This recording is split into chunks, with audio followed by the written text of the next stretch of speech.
বিসমিল্লাহির রহমানির রহিম। প্রিয় শিক্ষার্থীবৃন্দ, তোমরা কেমন আছো? নিশ্চয়ই ভালো। অনলাইন ক্লাস এনজয় করতেছো।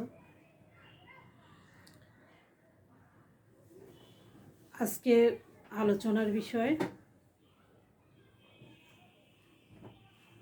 ফিনান্স, ব্যাংকিং ও বীমা সাবজেক্টের ব্যাংকিং বিষয় নিয়ে আলোচনা করব। গত ক্লাসে আমরা ফিনান্সের একটা অধ্যায় নিয়ে আলোচনা করেছিলাম, প্রথম অধ্যায় নিয়ে। আজকে আলোচনা করব ব্যাংকিংয়ের অধ্যায় নিয়ে। ব্যাংকিং অধ্যায় 7 নম্বর, কেন্দ্রীয় ব্যাংক। এর ইংলিশ হচ্ছে দ্য সেন্ট্রাল ব্যাংক। এর ইংলিশ কি? The central bank. কেন্দ্রীয় ব্যাংক অধ্যায়ের আমি সংক্ষিপ্ত 3টি প্রশ্ন নিয়েছি। আজকে 3টা প্রশ্ন নিয়ে তোমাদের সঙ্গে সংক্ষিপ্ত আলোচনা করব। ঠিক আছে?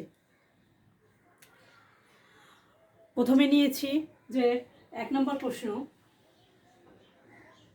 কেন্দ্রীয় ব্যাংকের সংজ্ঞা দাও, বা কেন্দ্রীয় ব্যাংক বলতে কি বোঝায়। ঠিক আছে? কেন্দ্রীয় ব্যাংক, কেন্দ্র, মূল কেন্দ্র, তাই না? যে ব্যাংকটাকে কেন্দ্র করে দেশের সামগ্রিক ব্যাংক ব্যবস্থা গড়ে ওঠে। বিভিন্ন ব্যাংক ব্যবস্থা গড়ে ওঠে এবং যে ব্যাংক দেশের সমগ্র ব্যবসা ও মুদ্রা ব্যবসায়ের নিয়ন্ত্রণ করে তাকেই বলা হয় কি? কেন্দ্রীয় ব্যাংক। এক জায়গায় স্থির আছে, সব ব্যাংকগুলোকে, সব ব্যবসায়ী যে মুদ্রাগুলো আছে, ব্যাংকগুলোর মুদ্রাগুলোকে পরিচালনা করে, তাকে কি বলা হয়? কেন্দ্রীয় ব্যাংক বলে। কেন্দ্রীয় ব্যাংক দেশের প্রধান ব্যাংক ও মুদ্রা বাজারের অভিভাবক হিসেবে দেশের বিভিন্ন মনীষীরা একে কেন্দ্রীয় ব্যাংকে বিভিন্নভাবে সংজ্ঞায়িত করেছেন। এখানে আর.পি. কেন্ট বলেন, কেন্দ্রীয় ব্যাংক হচ্ছে একটি দেশের মুদ্রা ও ঋণের পরিমাণ নিয়ন্ত্রণের দায়িত্বপ্রাপ্ত একটি প্রতিষ্ঠান। কেন্দ্রীয় ব্যাংকটা কি? দেশের যে মুদ্রা আছে আর ঋণের যে পরিমাণ আছে, এর সবগুলো নিয়ন্ত্রণের দায়িত্ব নিয়েছে, সেটি হচ্ছে কি? কেন্দ্রীয় ব্যাংক। আসলে বিভিন্ন মনীষীরা বিভিন্নভাবে একে সংজ্ঞায়িত করেছেন। কেউ কেউ একে বলেছেন যে কোনো দেশের সার্বিক অর্থনৈতিক উন্নয়নের লক্ষ্যে রাষ্ট্রের কর্তৃত্ব থেকে যে দেশের মূল্য স্তর এবং অর্থনৈতিক ভারসাম্য রক্ষাকারী ব্যাংকিং প্রতিষ্ঠানটিকেই বলা হয় কেন্দ্রীয় ব্যাংক। তাহলে আমরা কি বলতে পারবো? যে সামগ্রিক অর্থনৈতিক কল্যাণ সাধনের জন্য দেশের মুদ্রা বাজার ও ব্যাংক ব্যবস্থাপনাতে যে ব্যাংক নিয়ন্ত্রণ করে তাকেই বলা হয় কি? কেন্দ্রীয় ব্যাংক। ঠিক আছে? তাহলে কেন্দ্র, আমরা বুঝলাম যে কেন্দ্র একটা নির্দিষ্ট জায়গা আছে, এখানে সব বিভিন্ন দেশের ব্যাংকগুলো, বিভিন্ন ব্যাংকের যে শাখা প্রশাখাগুলো পরিচালনা কে করে? একজন, কাউকে না কাউকে তো পরিচালনা করতে হবে, তাই না? যে পরিচালনা করে, যে ব্যাংক পরিচালনা করে, তাকেই আমরা বলি কি? কেন্দ্রীয় ব্যাংক। ঠিক আছে? তাহলে আমরা কেন্দ্রীয় ব্যাংক কি বুঝলাম। এরপরে আসি কেন্দ্রীয় ব্যাংকের বৈশিষ্ট্য। কি কি বৈশিষ্ট্য থাকলে একটা ব্যাংককে আমরা কেন্দ্রীয় ব্যাংক বলতে পারি? ঠিক আছে? কেন্দ্রীয় ব্যাংক একটি দেশের প্রধান ব্যাংক। কি ব্যাংক? প্রধান ব্যাংক।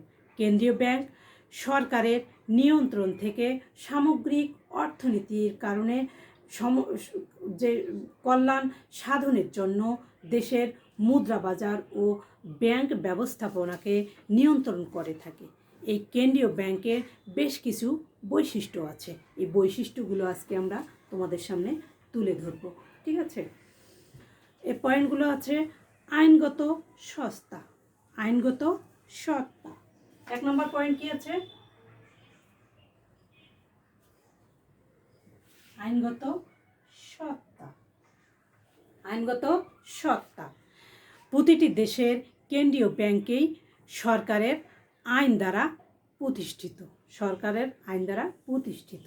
2 নম্বর পয়েন্ট হচ্ছে অমুনাফাভোগী প্রতিষ্ঠান। এই যে অমুনাফাভোগী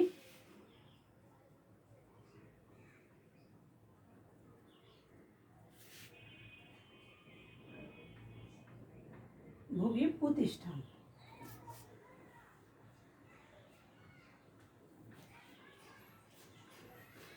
কেন্দ্রীয় ব্যাংক একটি কি অমুনাফাভোগী প্রতিষ্ঠান। তৃতীয় হচ্ছে একক প্রতিষ্ঠান। কেন্দ্রীয় ব্যাংকটা কি একক প্রতিষ্ঠান। কেন্দ্রীয় ব্যাংকটা একটি দেশের একটি মাত্র কেন্দ্রীয় ব্যাংক থাকবে। কেন্দ্রীয় ব্যাংকটা শুধু একটাই থাকবে, একজনেই সব কিছু পরিচালনা করবে। এই বৈশিষ্ট্যগুলো নিয়েই কেন্দ্রীয় ব্যাংক থাকলেই তাকে ওটাকেই আমরা কেন্দ্রীয় ব্যাংক হিসেবে চিহ্নিত করব। চতুর্থ হচ্ছে মালিকানার প্রকৃতি। চতুর্থ কি প্রকৃতি।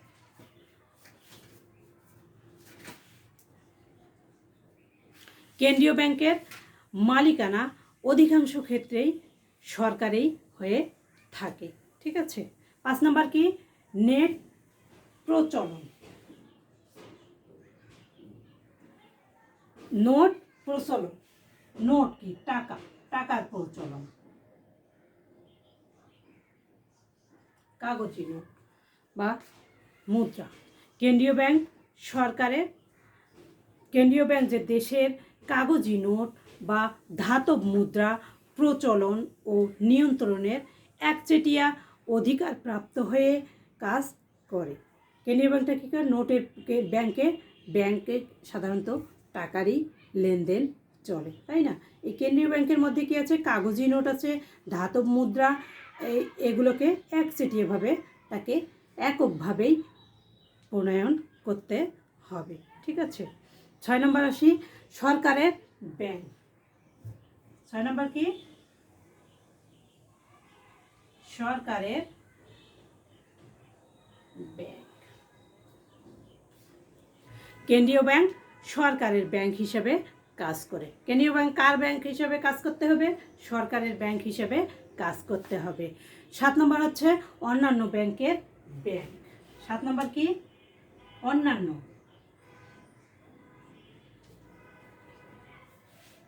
ব্যাংকের ব্যাংক। কেন্দ্রীয় ব্যাংকের নিকট বাধ্যতামূলকভাবেই তালিকাভুক্ত ব্যাংকসমূহকে তাদের মোট যে তোমার আমানত আছে আমানতের যে একটি নির্দিষ্ট অংশ জমা রাখতে হবে। অন্যান্য ব্যাংকগুলো কেন্দ্রীয় ব্যাংকের কাছে তাদের আমানত রাখতে হবে। ঠিক আছে। অন্যান্য ব্যাংকের ব্যাংক, যেহেতু কেন্দ্রীয় ব্যাংকটা অন্যান্য ব্যাংকগুলোকে পরিচালনা করে, তাই তাদের আমানত এখানে রাখতে হবে। 8 নম্বর কি মুদ্রা বাজারের নিয়ন্ত্রক।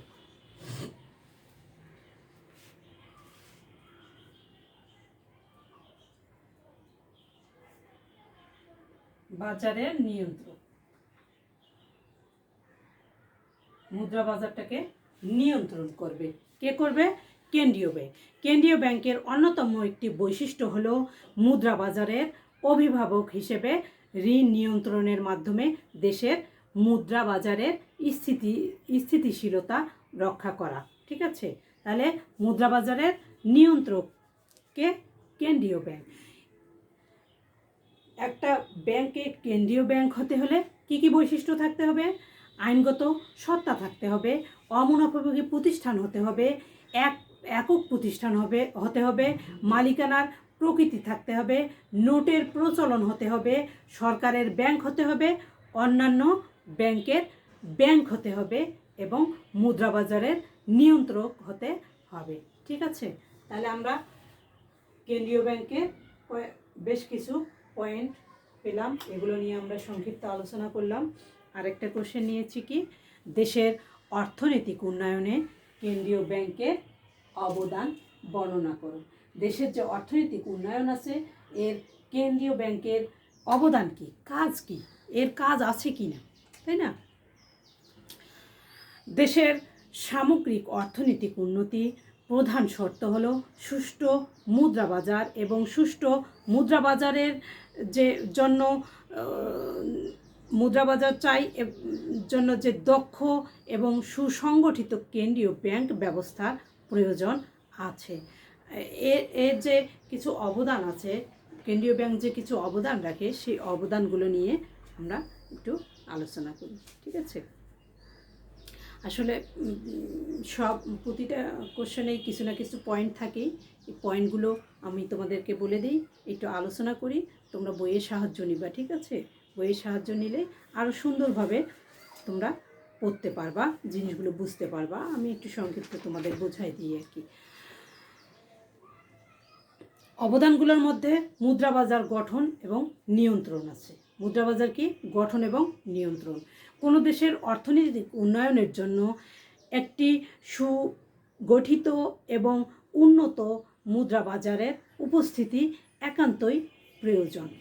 মুদ্রা বাজারের গঠন এবং নিয়ন্ত্রণ একান্তই প্রয়োজন। তোমার মুদ্রার মান সংরক্ষণ করতে হবে। মুদ্রার যে বাহ্যিক যে স্থিতিশীলতা বজায় রাখা কেন্দ্রীয় ব্যাংক তার অন্যতম গুরুত্বপূর্ণ ভূমিকা পালন করে, ঠিক আছে? 3 নম্বর হচ্ছে সরকারের পক্ষে প্রতিনিধিত্ব। সরকারের পক্ষে কি? প্রতিনিধিত্ব করা। কেন্দ্রীয় ব্যাংক সরকারের প্রতিনিধিত্ব হিসেবে দেশ বিদেশের যাবতীয় লেনদেন এবং অর্থনৈতিক কার্যকলাপ সম্পাদন করে থাকে। 4th পয়েন্ট হচ্ছে কি? শিল্প ও কৃষির অবদান। শিল্প ও কৃষির ক্ষেত্রে কেন্দ্রীয় ব্যাংকের অবদান অসীম ও গুরুত্বপূর্ণ। দেশের যে শিল্প আর কৃষি উন্নয়নে কেন্দ্রীয় ব্যাংকের ভূমিকা আসলে অনেক রয়েছে। বিভিন্নভাবে কৃষকদের লোন দিচ্ছে, বিভিন্নভাবে কেন্দ্রীয় ব্যাংক তাদেরকে লোন দিয়ে দিচ্ছে, কৃষকরা এগুলো নিয়ে উপকৃত হচ্ছে, তাই নয় কি? এর কেন্দ্রীয় ব্যাংকের অবদানের মধ্যে একটা হচ্ছে ব্যাংকিং ব্যবস্থা উন্নয়ন। ব্যাংকিং ব্যবস্থা উন্নয়ন দ্রুত তোমার যে অর্থনৈতিক উন্নয়নের লক্ষ্যে কেন্দ্রীয় ব্যাংক দেশের সুশৃঙ্খল ব্যাংকিং ব্যবস্থা গড়ে তোলার ক্ষেত্রে মুখ্য ভূমিকা পালন করেছে কেন্দ্রীয় ব্যাংক, ঠিক আছে? ঋণ নিয়ন্ত্রণ। ঋণ দিচ্ছে, এটাকে নিয়ন্ত্রণে রাখতে হবে। ঋণ দিচ্ছি কিন্তু নিয়ন্ত্রণে যদি রাখতে না পারি, ঋণ খেলাপি হয়ে যায় বারবার করে, তাহলে তো হবে না, তাই নয় কি? ঋণ তোমার যে নিয়ন্ত্রণ করার ব্যবস্থা, এই ঋণ নিয়ন্ত্রণের ক্ষেত্রে ঋণ নিয়ন্ত্রণ এবং কেন্দ্রীয় ব্যাংকের মুখ্য ভূমিকা পালন করে থাকে। তোমার আরেকটা হচ্ছে 7 নম্বর পয়েন্ট হচ্ছে ব্যবসা বাণিজ্যের উন্নয়ন।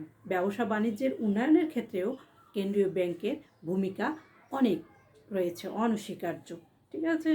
তাহলে আমরা পেলাম যে অবদান, কেন্দ্রীয় ব্যাংকটা যে বাংলাদেশের অর্থনৈতিক উন্নয়নের ক্ষেত্রে অবদান রয়েছে, সেই অবদানগুলোর বেশ কিছু পয়েন্ট পেলাম আমরা, যে মুদ্রাবাজারের গঠন ও নিয়ন্ত্রণ, মুদ্রার মান সংরক্ষণ, সরকারের পক্ষে প্রতিনিধিত্ব, শিল্প এবং কৃষির ক্ষেত্রে এর অবদান আছে, ব্যাংকিং ব্যবস্থা উন্নয়নের ক্ষেত্রে কেন্দ্রীয় ব্যাংকের অবদান আছে, ঋণ নিয়ন্ত্রণের ক্ষেত্রে অবদান আছে, ব্যবসা বাণিজ্যের উন্নয়নের ক্ষেত্রেও আমার এই কেন্দ্রীয় ব্যাংকের বিশেষ অবদান রয়েছে, ঠিক আছে? তাহলে আমরা 3টা প্রশ্ন পেলাম। একটা হচ্ছে কেন্দ্রীয় ব্যাংকের সংজ্ঞা দাও, কেন্দ্রীয় ব্যাংকের বৈশিষ্ট্য আলোচনা করো, অর্থনৈতিক উন্নয়নে কেন্দ্রীয় ব্যাংকের অবদান আলোচনা করো, ঠিক আছে? আজ এ পর্যন্তই। সকলে ভালো থাকো, সুস্থ থাকো। আল্লাহ হাফেজ।